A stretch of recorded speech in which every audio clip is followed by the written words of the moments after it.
Добар ден, почитувани, вие следите уште една нова телма Амбуланта. Милиони луѓе во светот секојдневно користат суплементи во борбата против дефицитот на витамините во организмот и желбата да се намали ризикот за одредени заболувања. Но дали навистина суплементите ги намалуваат шансата да се развие некаква болест и дали навистина го штитат нашето здравје? Може ли да имаат поинаков ефект, односно да доведат до влошување на здравствената состојба кај оној што ги прима суплементите?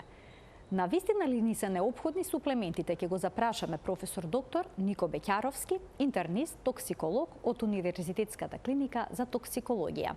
Разговорот ќе го проследите веднаш по рекламите. Се гледаме набрзо со гостинот во студиото на Телма.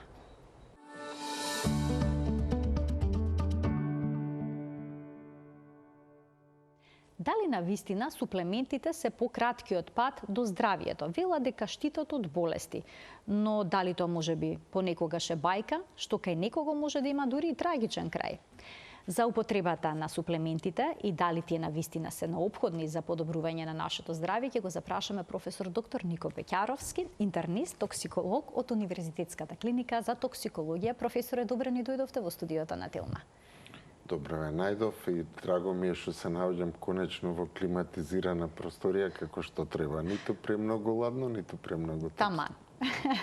Како што е и должината на емисијата, исто така таман, професоре.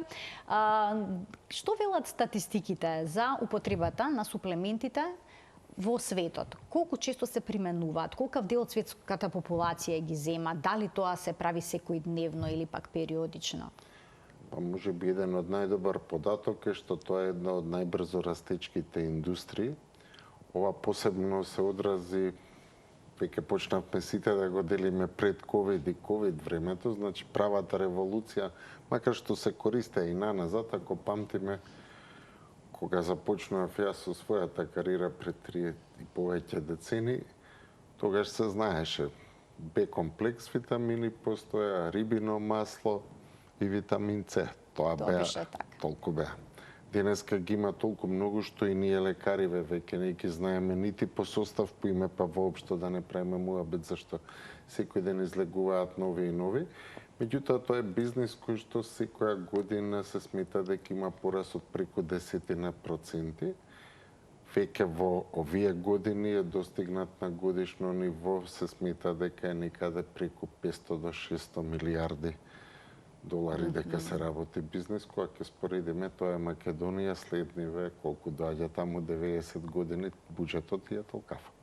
Така, јасно како сето ова изгледа, дека фармацевската индустрија силно работи на популаризацијата на овие суплементи, но зошто пак, професоре, се толку популарни толку долг временски период суплементите? Тие се популарни од две причини. Првата причина е светов старе. Значи се повеќе и повеќе се поместуваме, зборувам посебно за поразвиениве држави, европскиве држави, каде што населението старе. Тоа е едната причина. Втората причина е желбата, природниот процес на старење, што е незапирлив процес, на секој начин да го спречиме, да го одолговлечиме и така натаму. И третата, може би најдоважна причина е големата реклама која што стои позади овие суплементи. И факт е дека денес човештвото се помалку сака да вложи во нешто, значи ако може нешто без никаков напор, инстант решение да се добие. Најдобар начин за долговечност и за здравје е превенција. Ние се помалку работиме на превенција и кога ќе се јават последиците, бараме решение. Но дали суплементите на вистина, дали одредени суплементи конкретно можат да го забават старењето? Еве, популарни се антиоксидансите. Имат ли таква моќ? Значи, антиоксидансите се еден вид на чистачи на организмот и така гледано, они може да ги спречат, односно го забрзуваат процесот на чистење на наталожени отровни материи, кои што и по природен пат се создаваат, а посебно во градскиве средини се резултати на оваа хемиски загадена, термички обработена храна и така натаму. Значи, производството на оксиданси во нашиот организам, ако пред 20 до 30 години со нашите механизми можевме да ги задоволиме потребите за прочистување. Сега веќе внатрешните антиоксиданси кои што се создаваат во нашиот организам најчесто се недоволни. Така гледано, помалку токсичност на клетката би имало резон да кажеме дека антиоксидансите може да го продолжат животот и пред се квалитетот на животот.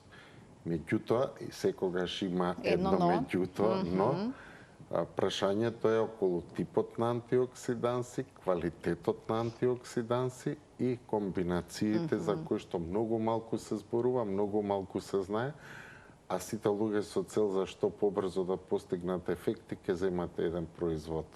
Од ваму еден, од таму трето, до ваму ќе ги искомбинираат некојаш комбинации кои што една со друга може и да се поништа.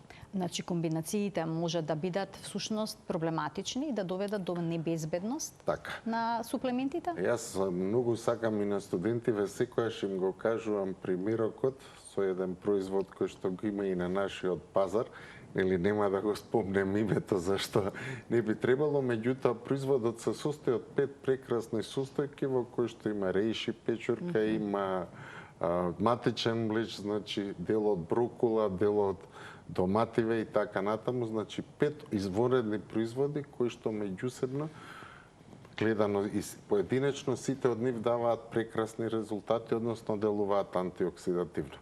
За среќа се работи за производ што е јапонско-германски, така што се работи за држави кои што се сериозни и кои што си прават сериозни испитувања. Они во текот на изминативе 40 на години формулата на тој производ во неколку пати ја адаптираат чисто тој сооднос. Значи, они ќе направат известен сооднос од овие 5 состојки, неколку години ќе го пуштат меѓу населението, ќе видат дека дел од состојките една со друга, место да делуваат синергистички, значи да го зголемат ефектот, едната со другата се побива.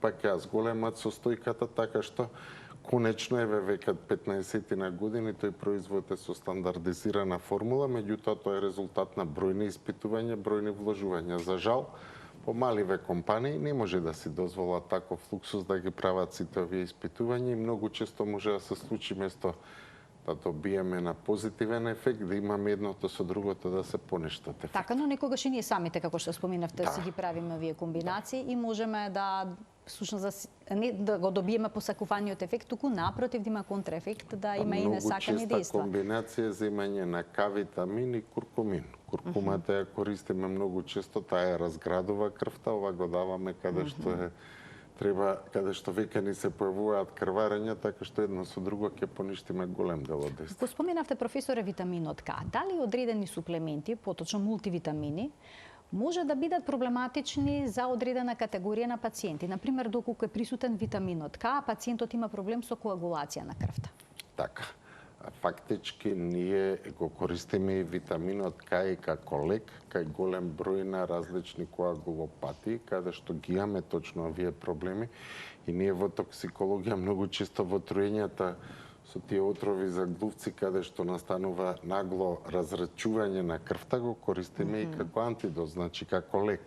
Така што секогаш тие комбинации се малку проблематични и сепак би требало да се прават под надзор на лекар. Спомнавте и витамини.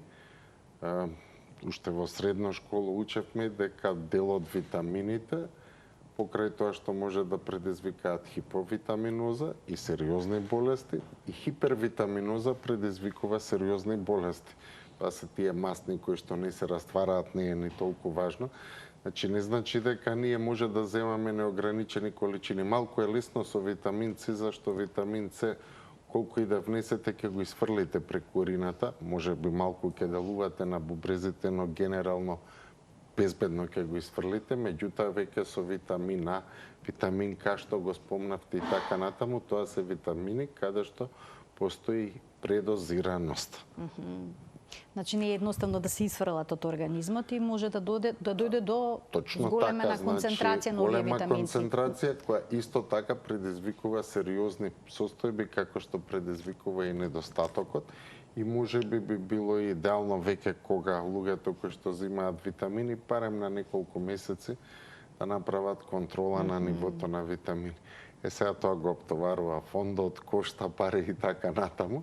Меѓутоа, реално во наша средина, мале, ако се храниме со тоа што ни го дава нашето поднебје, реално не би требало да има ни една хиповитаминоза, па со тоа и немаме некоја екстремна потреба од големи концентрации на внесување на витамини. Проблемот е D-витамин во Македонија со волку сонце, каде што совети даваме да се криеме од сонце, би било смешно да се внесува. Но има дефицит. Меѓутоа, има дефицит од две причини. Првиот дефицит е нашите деца веќе не се надвор. Седат дома, седиме по кафичи, таа средна генерација, не излегуваме на сонце, не се движиме во природа, седиме поред телевизор и токму поради тоа се во дефицитот. Кога ќе се појавиме на плажа, нанесуваме фактор со 50+. 50 фактор во несоодветно време, излегување и така натаму. Инаку, барем нашето поднебје, во однос не би требало ни една витаминоза да имаме дефицит, а имаме факт. Ајде да проговориме и за суплементите кои што содржат протеини во прав. Исто така и тие се мощно популарни, ги земаат понекогаш спортистите кои што сакаат да зголемат мускулната маса, но и возрастните постари лица кои што исто така имаат проблем со мускулатурата. Сметате ли дека населението има потреба за нешто вакво и дали е тоа безбедно? Јас сум можеби најголемиот противник на вештачки начин на креирање на мускулна маса. Првин треба да сме свесни дека внесувањето на протеини, тука ќе го спомнам и креатининот, предизвикуваат потреба од зголемена работа на бубрезите. Значи, тоа не се природни производи кои што ги треба, кога ќе ги внесеме, автоматски организмот ги препознава како своји. Второ, количината и јачината на овие производи, од една страна, пропишаните дози сами по себе долготрајно веќе може да предизвикаат проблеми со бубрежната активност, а многу често, посебно е тоа кај помладиве генерации, во желбата што побрзо да се постигне таа мускулна маса, земаат и над дозволените количини кога имаме уште поголемо оптеретување на функцијата на бубрезите. Тоа е едниот дел од медалата и вториот дел од медалот е на сите ни впишува дека се од природни материи и така натаму. 99% од сите овие производи се на база на соја. Сојата, знаеме, е еден од првите генетски модифицирани производи, кои што, за жал, се поретко и поретко може да го сретнеме кога не е генетски модифициран. И сите тие производи кои што имаат пристојна цена, верувајте дека се исклучиво на база на соја, која што е генетски модифицирана. Меѓу другото, сојата вела дека се однесува и како фитоестроген во нашето тело. Точно така. Значи и хормонски проблеми може да предизвика. Точно е тоа, дека предизвикува и хормонски, делува на нивото и на машките хормони, на мажественоста, така што момчиња ќе ни набијат телесна маса, меѓутоа ќе почнат да ни личат малку и на девојчиња, што сме свесни дека се случува и е резултат точно на овие нескладности во хормонската продукција. А кај нешто се возрастни, професоре? Кај старите лица кои што ја губат мускулната маса со текот на годините? Подобро е да изедат парче месо, отколку да растворат протеин? Ние мора да сме свесни дека процесот на старење е природен процес. Гледам и голем дел од жените боледувам од остеопороза. Значи, остеопороза не е болест. Остеопороза е процес на старење на коската. Остеопороза може да биде болест ако се јави на млада возраст. Инаку, со тек на време, како што ни старее кожата, како што ни стареат мускулите, како што се олабавуваат зглобовите, како што потешко ни функционираат, така и коските, без оглед колку и да е тоа тврдо ткиво, нормално и тоа да старе, со оглед дека се намалува васкуларизацијата, се намалува дотокот на хранливи материи и тоа е процес на старење. Знам дека во човечката природа, тука доминирате прецеви од женскиот пол, сакате и на 60 години да изгледате како 30 годишни, меѓутоа и 60 годишна жена, здрава, очувана, си има свој шарм и своји придобивки со кои што апсолутно може да биде дури и пошармантна од таа 30 години. Вештачката работа е кога на 60 години, некој пробува да изгледа како 30 годишен и се однесува. Знам дека ќе се налута дел од гледачките нова, меѓутоа тоа ова е реалноста во која живее. Значи, одговорите не на таа возраст. Суплементација со протеини во прав, но... Со цел да се постигне мускулна маса, не, ние што и да правиме, мал се прераспределува. Секоја и жена и маж приметуваат дека кога ќе застанат пред огледало не се исти. Ако порано мускуливе биле тука, постепено се спуштаат надолу. Ке жените секогаш во задникот ке се појават, во бутовите ке се појават, односно на местата каде што најмалку сакаат. Така што вие може како бројка да ја постигнете задоволително мускулнава маса, меѓутоа никогаш нема да биде распределена како што посакуваме, точно како што било во младоста. Една од причини веве сега актуелно светско првенство во фудбал, која би било така, Кристијано Роналдо би играл уште 15 години фудбал, меѓутоа сите видовме дека веќе животниот век поради почеток на процесот на прераспределба на мускулната маса, тоа не го возможува. Така. А професоре, што е со оние што имаат веганска исхрана? Веганската исхрана сама по себе... Дали тука суплементациите се неопходни? Или не? Веганите тврдат не, меѓутоа податоците кои што ги добиваме, они ќе кажат дека делото и недостаток на B12 витамини ќе го надополнат со разни семиња, меѓутоа ние не сме формирани реално за да внесуваме семиња. Значи ние немаме клун. Ние имаме уста, ние имаме заби. Распоредот на нашите заби, нашата целосна конфигурација, ако тргнеме целиот наш дигестивен тракт, е смислен да внесуваме различни типови на храна. Што тоа значи? Ние немаме оштри заби како што има, например, лавот, тигарот, волчијаците, кучињава, кои што континуирано зимаат местни производи, меѓутоа немаме ни тип на заби како што има, например, кравата, која што се храни исклучиво така. Така што, без оглед на сите бенефити од веганска исхрана, човечкиот организам, должината на цревата, значи должината на цревата, колку повеќе внесувате месо, имате пократки црева. Тигарот има 2 пати пократки црева од човекот, меѓутоа кравата има 10 пати подолги црева, и тоа е се поради начинот на внесна исхрана.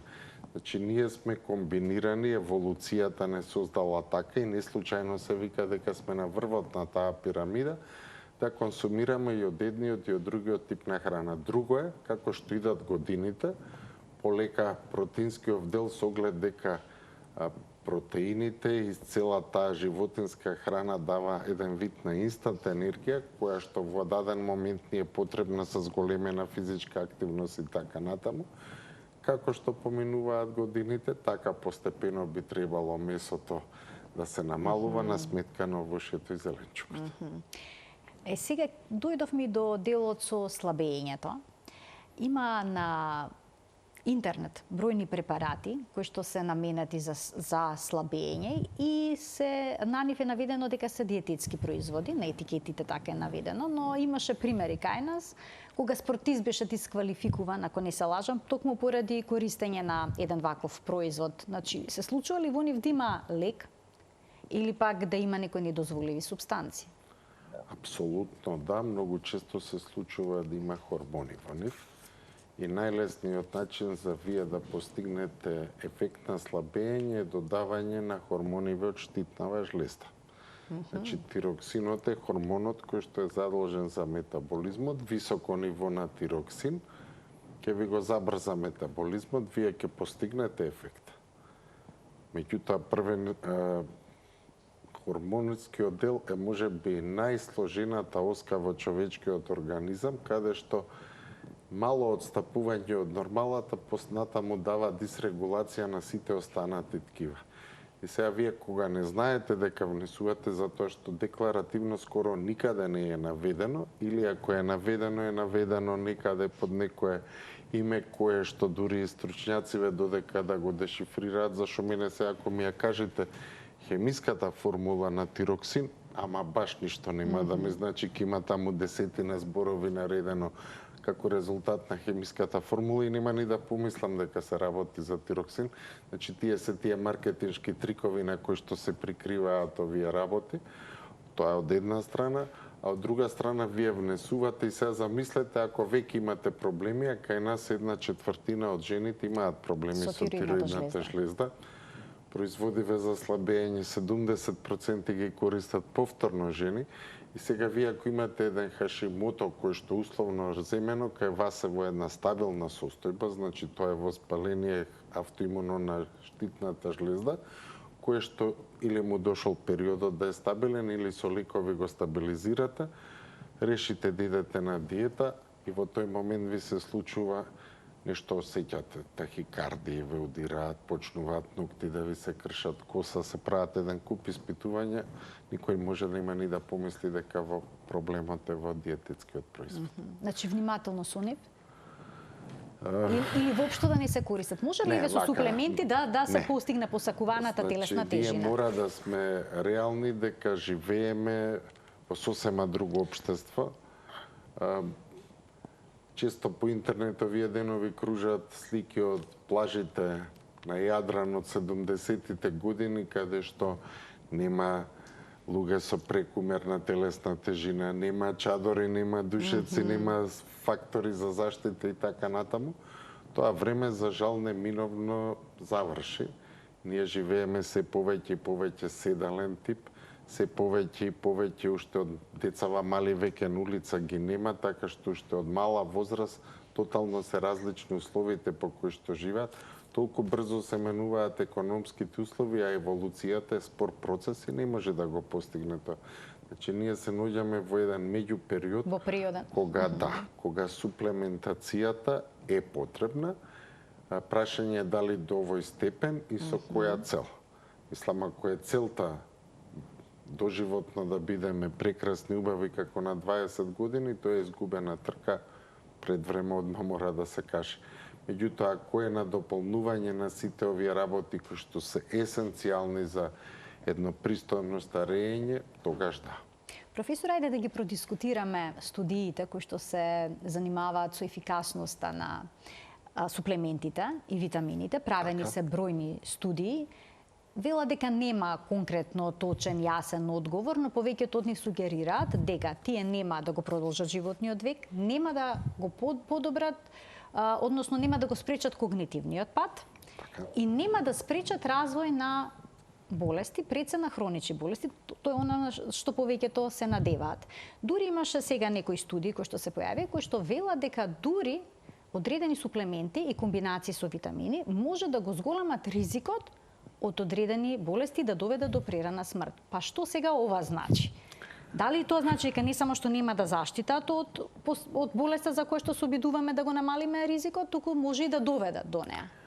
Ние првен дури имат студии такви кои што кажуваат не секако дека постојат и бројни студии кои што го тврдат спротивното. Кои што го тврдат спротивното и кои што во позадина малку ако повеќе проанализирате во тој долниот дел каде што стојат судирни интереси и така натаму, секогаш ќе видите дека во позадина сепак стои некоја од тие производители на овие суплементи.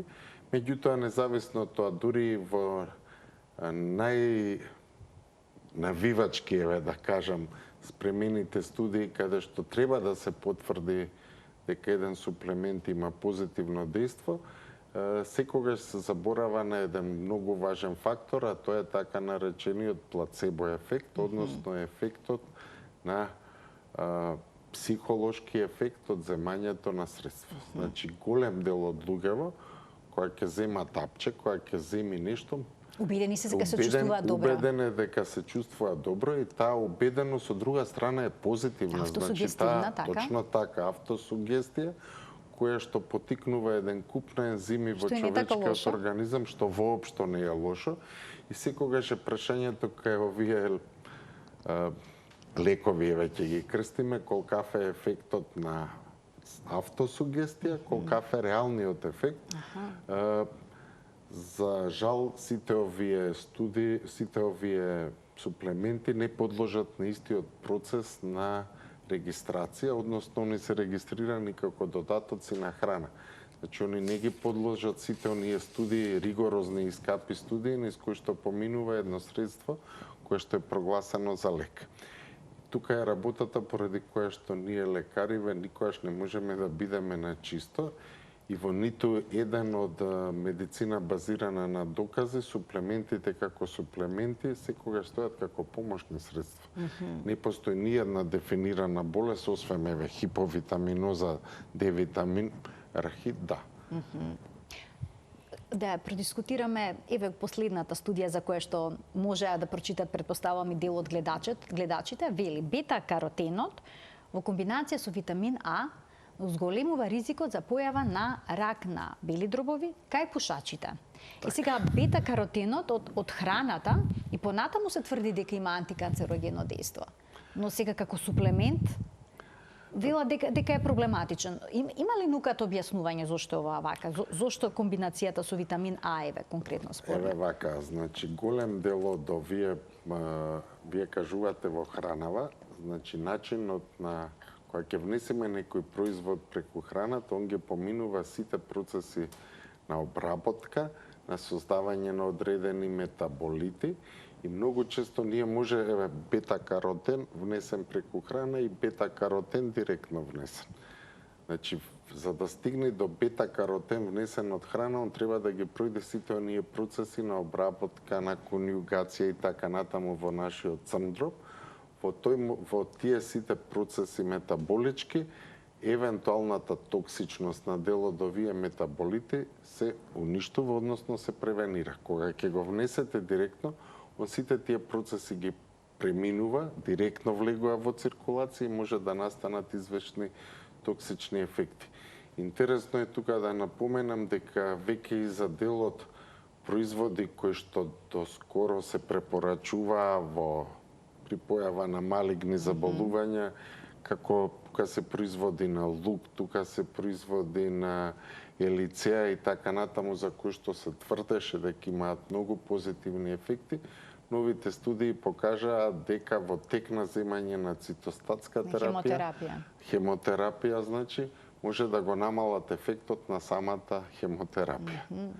Значи има одредени додатоци низ храната кои што треба да се елиминираат? Кои што треба да се елиминираат, бидејќи создаваат, ние тоа го викаме интеракција, значи меѓусебно влијание, храната со цитостатикот ќе делува да го намали ефектот. А има и некои витамини кои што не се препорачуваат кај пациенти кои што се болни од некаква форма на карцином? Различни се тука.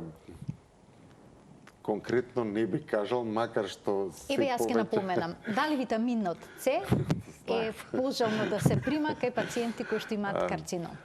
Предпоставував дека ова ќе го прашате со оглед дека голем број на пациенти идат на тоа дека посебно кај карциномот на дебело црево, високи дози на витамин С со сода бикарбона и така натаму. Дури имаше и еден познат онколог, тоа е Симончини од Италија, 38 година, па потоа уште еден германец излегува со своји теории дека огромни дози на витамин С уништуваат секој тип на карцином. Секако дека излезе во пракса дека не е тоа баш така. Високите дози, да, со оглед дека од своја страна ќе го афектираат бубрегот, кој што ќе се занимава повеќе со елиминација на С витамин, па ќе останат подолго овие другиве процеси кои што треба да се исфрлат преку бубрезите, неисфрлени и подолго ќе делуваат. Пациентите кои што се болни од карцином на своја рака пијат на вистина многу суплементи. Може тоа понекогаш да има контраефект? Секако дека може да има контраефект, посебно ако се земаат на своја рака, затоа што комшијата се осетила од овој суплемент, добро комшивката од овој, и при тие меѓусебни комбинации, секојаш ви кажувам, се што ќе земете повеќе од еден производ одеднаш е многу дискута, па дури и тој истиот производ нема да има исти ефект, зависно од тоа со која храна го внесувате, зашто некоја храна може да го потенцира неговиот ефект, некоја може и да го сузбие неговиот ефект. Потребна ли е консултација со лекар при одлуката да се земе некаков суплемент? Кај пациентите кои што се болни од некоја малигна болест? Први не потребна консултација и со лекар секако. Јас би кажал и со фармацевт. Ние малку докторите знаеме да се суетни и да мислиме дека сме богови и дека се знаеме, далеко е од тоа. Значи, секој ден излегуваат голем број на лекови, чисто фармакологија, ова е фармакологија.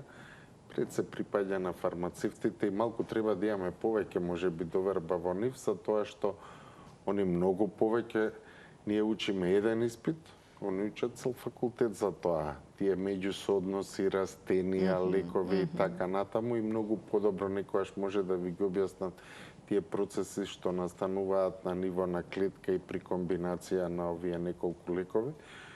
Генерално треба консултација.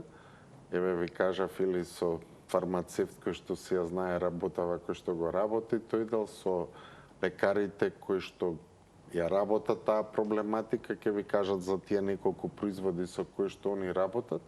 Меѓутоа, веќе денеска има и премногу добри бази на интернет, може да се најдат податоци, само секогаш треба да се внимава при тоа да не влеземе во тие сајтови кои што се спонзорирани од одредени фармацевски индустрии кои што нормално ќе го протежираат својот производ. Значи во морето информации треба да знаеме добро да пливаме и да Точно и селектираме, да одбереме, но факт е дека професоре не може тоа секој да го направи, не може секој добро да процени, можеби за тоа се случува еве да се земаат и толку многу суплементи за време на болеста, додуше пациентот се фаќа и за сламка кога животот е виси на конец, се обидуваат луѓето со се. Видете, тука ние мора да признаеме дека нашето класично медицинско образование и затоа во многу веќе факултети се оди и да се изучува алтернативна медицина, медицина за тоа што ова се производи кои што спаѓаат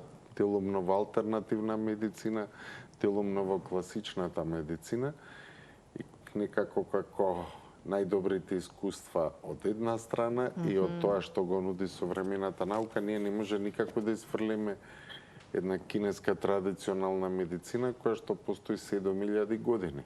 Значи, тоа се искуства собрани во тек на 7000 години.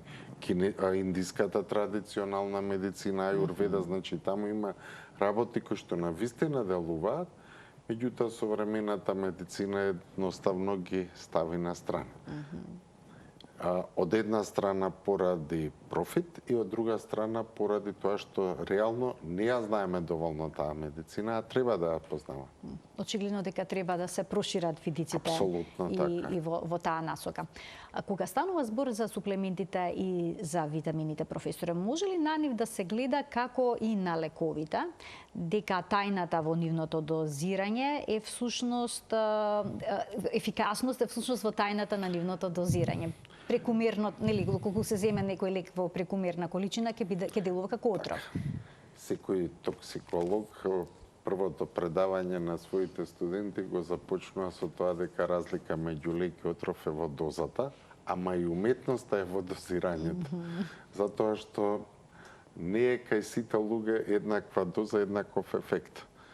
И затоа веќе во светов се појавува еден нов правец, тоа е персонализирана медицина, каде што се иде дека секој, всушност и така е, двајца луѓе истина земјава генетски се уште не зачекориле или не сме имале модели да ги откриеме дека се со генетски материјал. И ако кај машиниве, машината е секоја иста, овде имаме тотално различни луѓе кои што не може да имаме исти ефект. Значи, истава доза, сега ако испиеме оваа чаша вода, може од таа чаша вода јас ки измокрам 30 мл, вие ки измокрите 40 мл. Така, токму заради тоа персонализирано, индивидуално треба да се пристапи кон секој пациент. Полека и иднината на светскава медицина иде кон персонализиран индивидуален пристап. Во кој случај суплементацијата е оправдана? Има ли пациенти на кои што им е неопходна? Апсолутно дека има пациенти, еве да тргнеме од тоа што најчесто се случува и каде што највеќе се греши, тоа се пациентиве со малигни болести. Значи, посебно тие што се поставени на инвазивна цитостатска терапија. Што значи цитостатска терапија? Значи, тоа е терапија која што ги убива клетките на туморот. Меѓутоа, таа не е специфична, таа не ги убива првен само туморските ткива, ги убива и околните ткива, односно здравите ткива во организмот.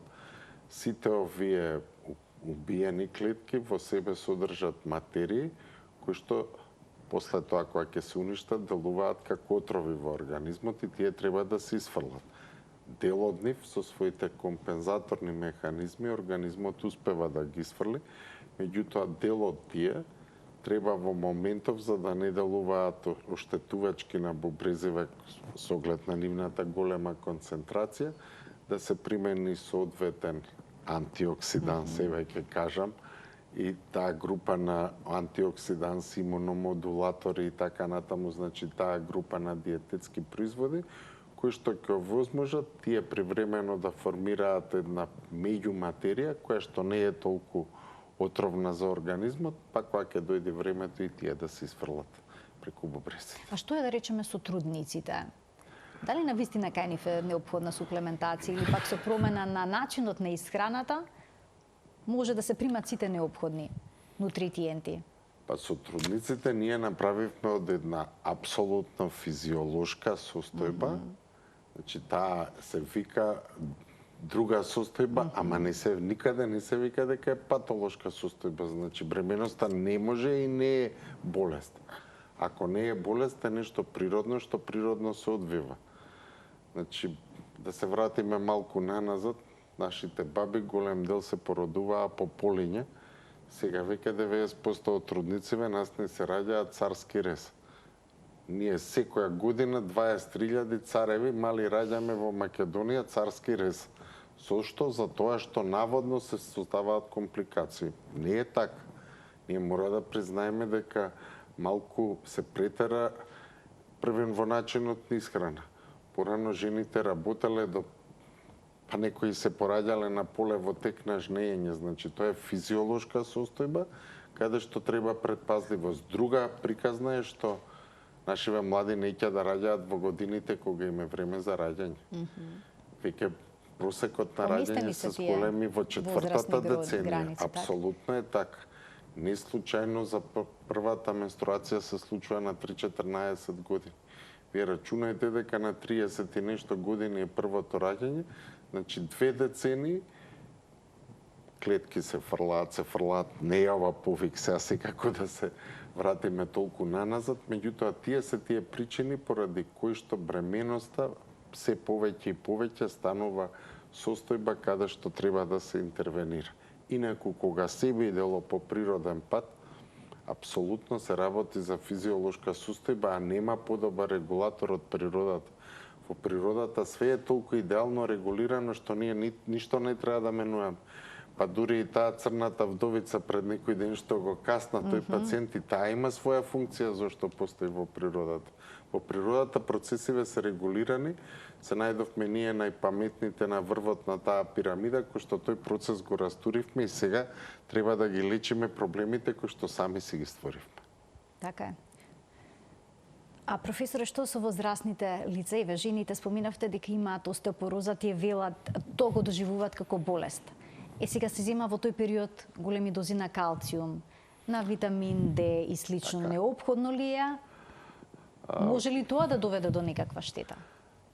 Да, за тоа што калциумот, повторно, целата работа околу начинот на исфрлање. Значи, ние правиме многу огромна дополнителна работа за нашиве бубрези, од една страна. Дел од овие материи се исфрлаат преку столицата и дел преку потта. Значи, тие се тие начини преку кои што може да се елиминира нешто што е внесено. И сега, прашањето е да вие ќе внесете калциум. Прашањето е тој треба да стигне до коската. Не е работата вие само да го внесете. Да, ќе го внесете, меѓутоа ако коската веќе станала крута, ако сите тие микроензимски процеси за внес се веќе остарени и немаат капацитет да го внесат целиот тој калциум, Вие џабе имате големи количини во крвта, тој само ќе циркулира и ќе ви прави проблеми. Да, тука ќе речат, еве, затоа се зима D-витамин, затоа се зимаат уште еден куп таму лекови. Ефектот на крајот која ќе видиме е кост-бенефит многу мал. А има ли одредени витамини или минерали кои што може да се внесат само преку суплементација?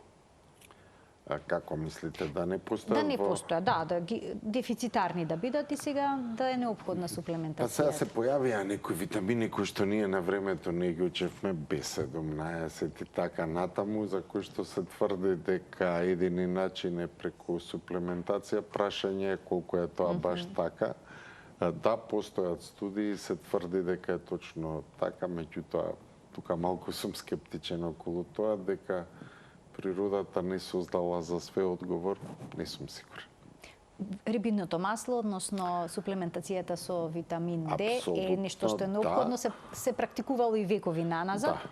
И таа суплементација генерално потекна од северните, од нордиските предели, каде што реално и нема сонце и каде што реално било потребно да се функционира на тој начин за да се спречи појавата на рахит. Меѓутоа, денеска веќе имаме еден куп начини на кои што тука одма ќе кажам не никако солариум. Мислам, тука сум голем противник на солариум, затоа што тоа е начин како најбрзо да добиете карцином на кожа.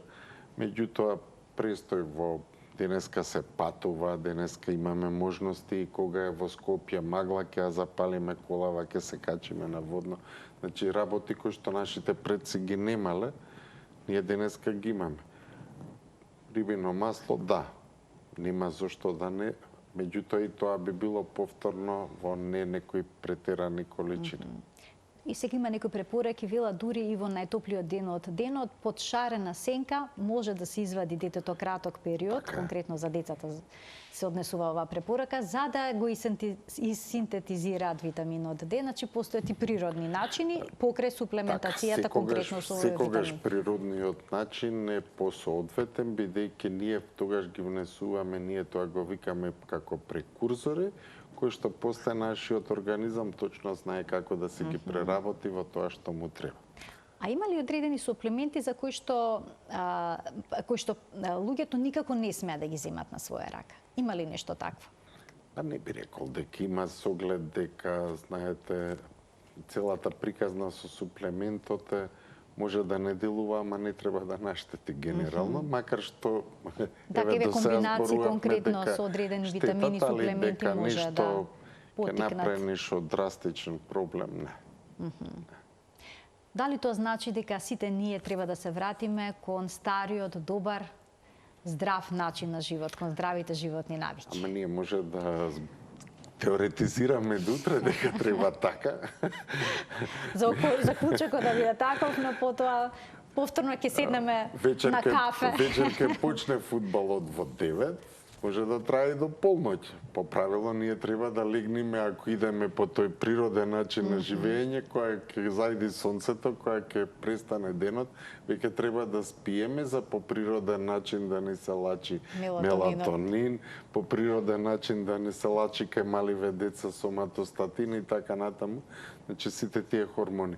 Едноставно веќе Робинсон Крусо може така да живее, сите ние останати мора да си признаеме дека современиот начин на живот, тоа е идеална комбинација што ни ја нудеше природата, го измести, меѓутоа да гледаме колку може повеќе, барем деломно да се вратиме кон нешто што комплетно го заборавивме, зашто гледајте кај нас младиве генерации ни се сите више со кифози, со сколиози, сите ни се со дефицит на D-витамин, правени се студии во Македонија. Кај млада популација да има дефицит на D-витамин, значи дека не се движи. Односно седи цел ден под рефлектори и цел ден со мобилниот. Да не зборуваме за дејството на мобилните, на видот и така натаму, што од друга страна повторно бара суплементација и така натаму. Ние сме влезени во тој маѓепсан неповратен круг, прашањето е колку да го успориме и барем делумно да го вратиме назад. А во однос на исхраната, што препорачувате? И тука е, нели, тешка е препораката, но ете. Ете сега, генерално сите ќе речат овош е зеленчук. Ама кој е овош и кој зеленчук? Гледате дека вкусот на домато што сме го јаделе некогаш и ова денеска што го јадеме, јас нема да заборавам пред 30 години кога престојував во Канада, на свеживо кога ќе ги видев наредени во рафторите, викав, ау, од каде ово, од Калифорнија, прекрасно, кога ќе пробаш, не знаеш дали пробуваш банана, дали пробуваш грозија, дали пробуваш слива, еве го дојде и кај нас тоа.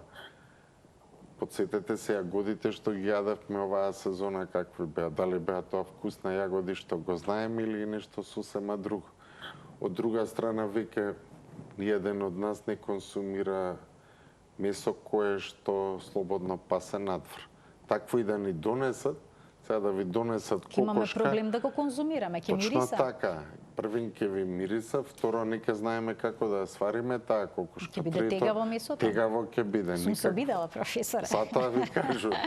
Така што ние живееме и обкружени сме со пестициди, со хербициди, со хормони, кои што се даваат на животниве, со антибиотици, сето тоа го внесуваме и да, во тој поглед, со оглед дека ние како човештво се загадивме, суплементите си имаат своје место и не може да ги сврлиме. Прашањето само па да не навлеземе сега во другата спирала, па да претераме и со тоа.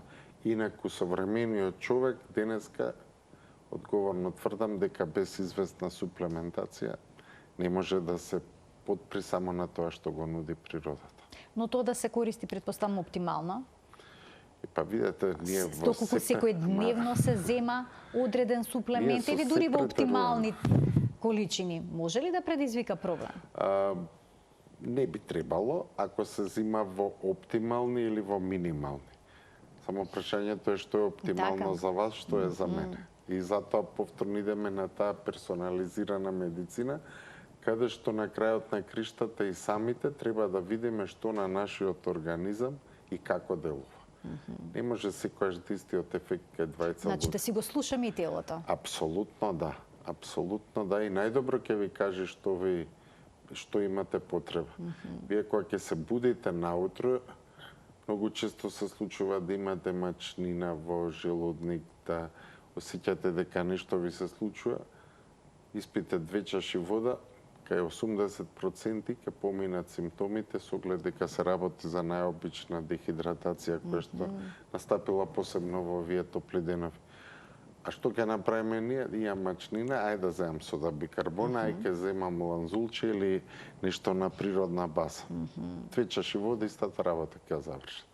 И ова е совет што треба да се практикува, а кафето ако го испиеме, откако? Никогаш прво кафе. Затоа што кафето е диуретик. Ние веќе во текот на ноќта сме дехидрирале делумно? Но вие топли денови, да.